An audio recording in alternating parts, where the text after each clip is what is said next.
So this next one I call Edifying Interactions and Connective and Corrective Experiences.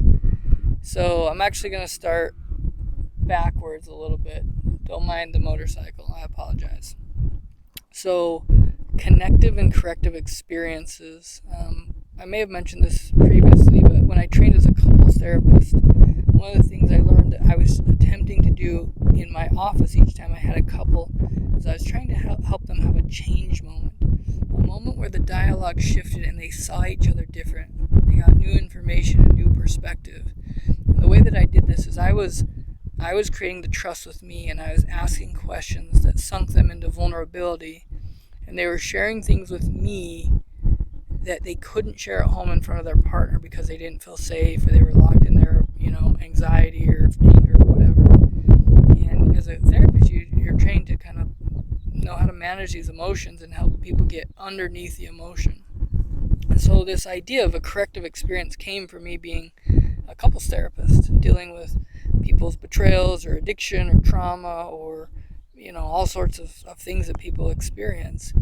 And I started to take this idea maybe 5 years ago and realize, like, how do we create these experiences that heal?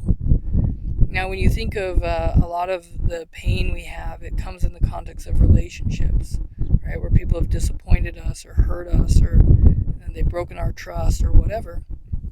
And an apology can be great, but we need that kind of change. We need that moment where we go, okay, they see us, they get us, and they're committed to something different. And so Rise Week actually was built on this concept of a corrective experience. It's all about having a different experience that's opposite or that's healing of some pain in the past, something that made me develop a negative belief, maybe led me to carry or live from a negative emotional state like fear, anxiety, or anger, like we've been talking about. And where we want to go is you having the skill set to interact with people in multiple ways. One, you knowing how to correct any damage from the past. The second is these connective experiences. I think of when I was dating Shaylee, I mentioned this before, right? I put energy into creating this feeling. Now, sometimes those interactions just naturally brought an emotion, but other times it was taking the time to be thoughtful. It's her birthday, and it's the first birthday since we started dating. What is the gift I want to get her? What do I want her to feel? What do I want her to know about my love for her, right? We do this with the things like, or hopefully we do these with things with our anniversaries or birthdays or Christmases, but really should be something that's often, these connecting experiences. And one of the things I learned about connection is it's not all about these magical, like fairy tale Hawaiian vacation experiences. A lot of where we struggle as men is to create these connections in the pain, in the struggle, where our wives are hurting for some reason that doesn't make sense to us, right? Like, she's super upset about something, we're like, not a big deal, or here's how you fix it, right? But learning to connect to those emotions and comfort them, nurture them, these are the valuable skill sets of a king. And so in this idea of strengthening our interactions, we want these intentional interactions, these opportunities to influence others and create this sense of edification. And for me, that's these times where like both people are benefiting from the conversation. I've been fortunate to have quite a lot of those in therapy, where someone's seeking my help or my guidance, but in the process of that conversation, there's something we both benefit from. And so I want you to just self-assess again, like, how do I think I'm doing at influencing others?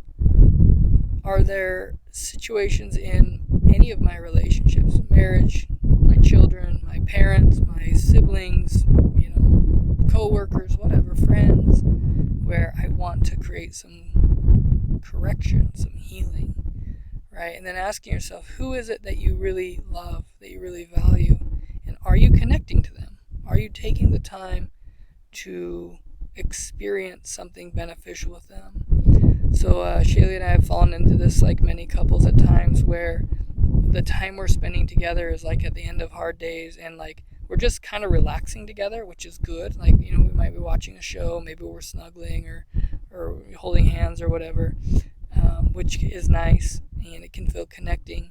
But other times it's like we're just connecting with the TV and not really each other, right? And so we've made it a point to try before we turn on the TV or whatever, like we've already had meaningful conversations. We've already flirted throughout the day. We've already shown affection and allowing intimacy to be a part of that connection.